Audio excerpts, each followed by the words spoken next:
Two things we know about Orion evolution, besides the fact they have green skin, is that on Orion there is no sand and there are no dogs. Right now you might be wondering, what the hell is he talking about? But no, seriously, these two facts about Orion have stuck with me ever since they were stated by Tendi in Lower Decks, because they have implications about Orion anthropology and technological development. Let's take sand first. If there's no sand on Orion, only sharp pebbles, that probably tells us that there aren't any deserts in the way we'd know them on Orion. The few looks we get of the planet Orion in canon from Lower Decks depict a verdant world with presumably a warm global climate. On Earth, the most common constituent of sand in inland continental areas and non-tropical coastal areas is silica, or silicon dioxide, usually in the form of the crystalline mineral quartz. Because of its chemical inertness and considerable hardiness,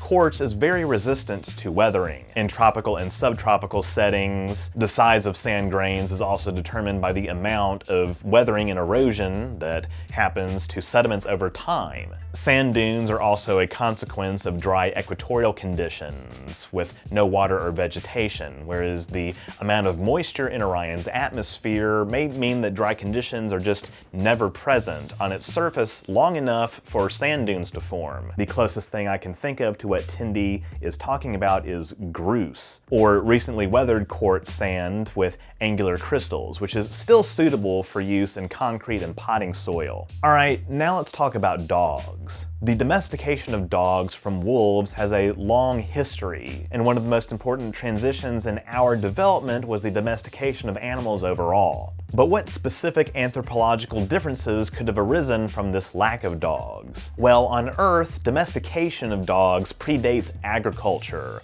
possibly by some 10 to 20,000 years in Eurasia. Dogs were the first species we domesticated and the only animal we are known to have entered a relationship with during the Ice Age. And our association with dogs may have resulted in a profound influence on the development of civilization. While it's not exactly known how humans and wolves got together, clearly the fact that we did changed the course of history. So if dogs really were a catalyst for human civilization, whether Orions had an ice age or not, how did they make the transition from Paleolithic to Neolithic to Bronze Age and recorded history? Well, they probably just domesticated some other animal, you know, one that filled the niche of a dog but wasn't actually called a dog.